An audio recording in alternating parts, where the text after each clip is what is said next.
Oke.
Permisi Kak, apakah sudah bisa dimulai? Sudah. Oh ya, suara saya udah terdengar jelas nggak? Guys, oke. Bismillahirrahmanirrahim. Assalamualaikum warahmatullahi wabarakatuh. Waalaikumsalam warahmatullahi wabarakatuh. Pada kesempatan kali ini, izinkan kami dari kelompok 6 akan bentar-bentar ulang. Sorry, maaf Kak, maaf Kak, tiba-tiba ngeblank. Sorry Kak. Astagfirullah. Tiba-tiba ngeblank. Oke. Bismillahirrahmanirrahim. Assalamualaikum warahmatullahi wabarakatuh. Kami dari kelompok 6 akan menyampaikan hasil diskusi kami tentang ketahanan nasional. Sebelum itu, izinkan kami memperkenalkan anggota-anggota kelompok kami terlebih dahulu. Yang pertama ada Muhammad Hisham Dharma Sanjaya dengan akhiran NIM 1030. Yang kedua ada Agis Syafauddin Ahmad dengan NIM akhiran 1095. Yang ketiga ada Zarifah Bisaroh Balkis dengan akhiran NIM 1123. Yang keempat ada Fakhri Fajar Zain dengan akhiran NIM 1006. Yang kelima ada Nadia Tri Amelia dengan akhiran NIM 1070. Yang keenam ada Vina Istaufani dengan akhiran NIM 1130. Yang ketujuh ada Sesanti Restu Anandari dengan akhiran NIM 1132. Yang kedelapan ada Anggun Nanda Pamungkas dengan akhiran NIM 1219.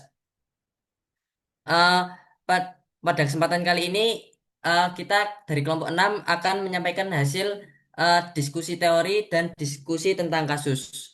Oh, untuk teman saya persilahkan dari nomor satu. Baik, yang pertama ada konsep dan urgensi dari ketahanan nasional. Next ke bawah.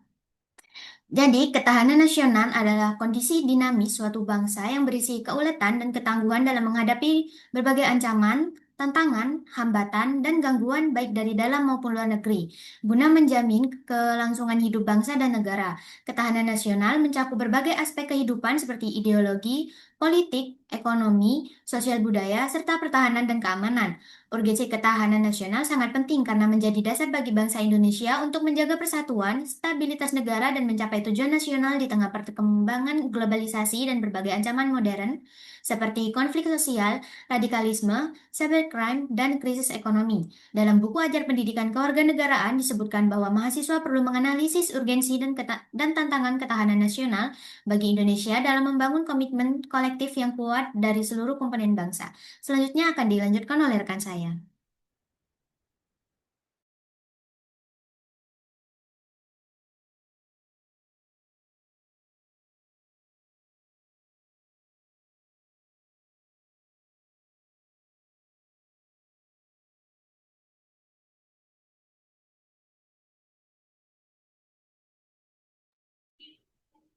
Baik, selanjutnya adalah bela negara. Bela negara adalah sikap dan perilaku warga negara yang dijiwai oleh kecintaan kepada Negara Kesatuan Republik Indonesia berdasarkan Pancasila dan Undang-Undang Dasar Negara Republik Indonesia tahun 1945 dalam menjamin kelangsungan hidup bangsa dan negara.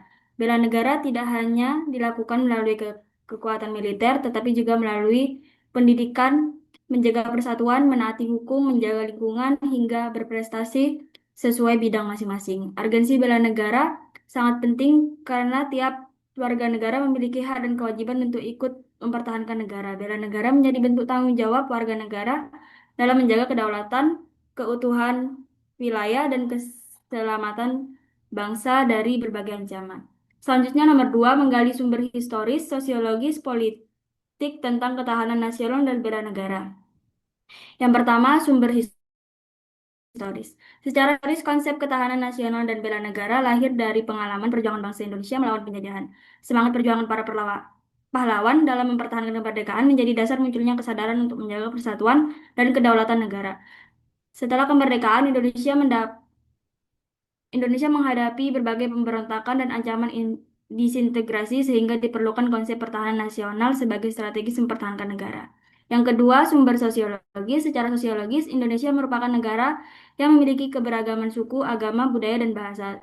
Keberagaman tersebut dapat menjadi kekuatan sekaligus potensi konflik apabila tidak dikelola dengan baik. Oleh karena itu, ketahanan nasional dan bela negara diperlukan untuk memperkuat persatuan, gotong royong, toleransi, dan rasa cinta tanah air di tengah masyarakat. Selanjutnya, saya serahkan kepada teman saya. Baik, saya akan melanjutkan penjelasannya yang sudah dijelaskan oleh teman saya sebelumnya. Yang ketiga adalah sumber politik. Secara politik, ketahanan nasional dan bela negara memiliki landasan dalam konstitusi negara. UUD NRI 1945 pasal 27 ayat 3 menyatakan bahwa setiap warga negara berhak dan wajib ikut serta dalam upaya pembelaan negara. Selain itu, pendidikan kewarganegaraan juga menjadi sarana bela negara sebagaimana dijelaskan dalam Undang-Undang Nomor 3 Tahun 2002 tentang Pertahanan Negara. Yang ketiga tentang esensi ketahanan sosial. Esensi ketahanan sosial terletak pada kemampuan bangsa Indonesia untuk tetap kuat, bersatu, mandiri, dan mampu menghadapi segala bentuk ancaman demi tercapainya tujuan nasional. Ketahanan nasional menjadi pedoman dalam menjaga stabilitas nasional dan memperkuat integrasi bangsa. Urgensi ketahanan nasional. Urgensi ketahanan nasional antara lain. Yang pertama, menjaga keutuhan NKRI. Yang kedua, mengatasi ancaman globalisasi dan disintegrasi bangsa. Yang ketiga, memperkuat persatuan dan kesatuan bangsa. Yang keempat, menjamin stabilitas politik, ekonomi, sosial, budaya, dan keamanan. Yang kelima adalah mendukung pembangunan nasional yang berkelanjutan. Di era modern, ancaman tidak hanya berbentuk perang fisik, tetapi juga ancaman ideologi, informasi hoaks, narkoba, terorisme, dan serangan cyber. Karena itu ketahanan nasional harus dimiliki oleh seluruh komponen bangsa. Yang keempat tentang esensi bela negara. Esensi bela negara adalah sikap cinta tanah air, kesadaran berbangsa dan bernegara, rela berkorban, serta kesediaan menjaga kedaulatan negara sesuai kemampuan masing-masing. Bela negara bukan hanya tugas TNI dan Polri, melainkan kewajiban seluruh warga negara. Urgensi bela negara. Urgensi bela negara meliputi yang pertama, menumbuhkan nasionalisme dan patriotisme. Yang kedua, menjaga persatuan bangsa di tengah keragaman. di tengah keberagaman. Yang ketiga, menghadapi ancaman terhadap kedaulatan negara. Yang keempat, membentuk karakter warga negara yang disiplin dan bertanggung jawab. Yang kelima, mendukung kemajuan bangsa melalui kontribusi positif di berbagai bidang. Bela negara dapat diwujudkan dalam kehidupan sehari-hari seperti menaati aturan, menjaga persatuan, menghormati perbedaan, belajar dengan sungguh-sungguh, dan berkontribusi bagi masyarakat dan negara. Untuk selanjutnya akan dijelaskan oleh rekan saya. Terima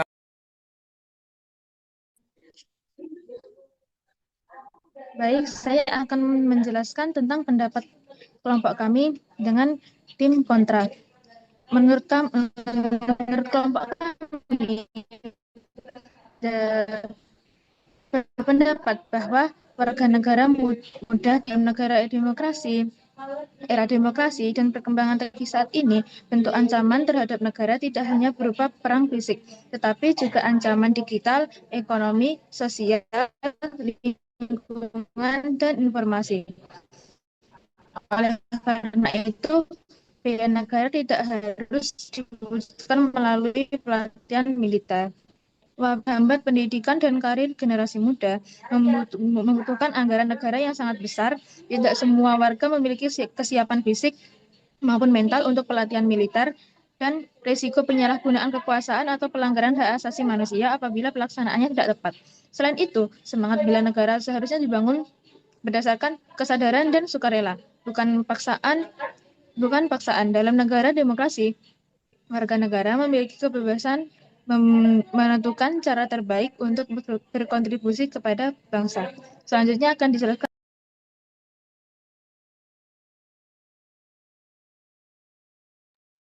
Baik, selanjutnya ada alternatif pengganti bela negara. Yang pertama ada pendidikan karakter dan kewarganegaraan. Bela negara dapat diwujudkan melalui pendidikan yang menanamkan nilai cinta tanah air, toleransi, disiplin, tanggung jawab, serta semangat persatuan bangsa. Mahasiswa dan pelajar dapat dibentuk menjadi warga negara yang kritis, cerdas, dan berintegrasi tanpa harus mengikuti pelatihan militer. Yang kedua, bela negara digital. Generasi muda dapat berkontribusi melalui melawan hoaks dan ujaran kebencian, menjaga keamanan data digital, menggunakan media sosial secara bijak, serta meningkatkan literasi digital masyarakat. Ancaman cyber saat ini menjadi salah satu ancaman terbesar bagi negara. Selanjutnya akan dilanjutkan oleh teman saya. Lalu alternatif pengganti bela negara yang ketiga menjadi pembayar pajak yang taat. Membayar pajak dengan jujur merupakan bentuk nyata bela negara karena pajak digunakan untuk pembangunan infrastruktur, pendidikan, kesehatan, pertahanan, dan kesehatan masyarakat. Warga negara yang sadar pajak berarti ikut menjaga keberlangsungan negara. Lalu yang keempat, pengabdian sosial dan lingkungan. Bela negara juga dapat dilakukan melalui kegiatan sosial, relawan bencana, donor darah, menjaga lingkungan, penghijauan, dan membantu masyarakat yang kurang mampu. Hal ini memperkuat solidaritas nasional dan kepedulian sosial. Dan selanjutnya akan dijelaskan oleh rekan saya.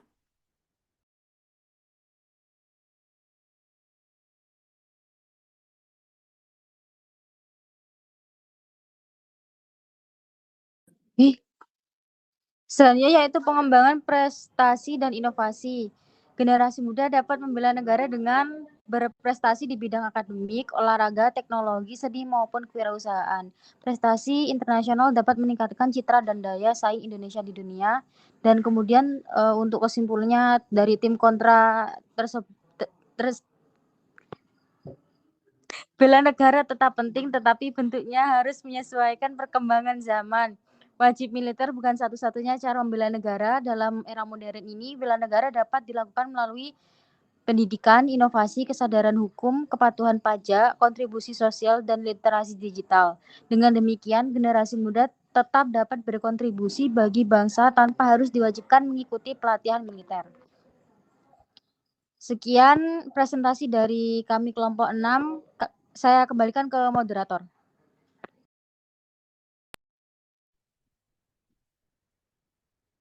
Baik, terima kasih Mbak Anggunanda.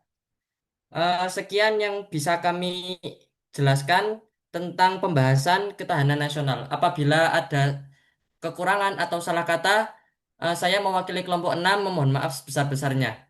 Wassalamualaikum warahmatullahi wabarakatuh. Waalaikumsalam warahmatullahi wabarakatuh. Waalaikumsalam warahmatullahi wabarakatuh.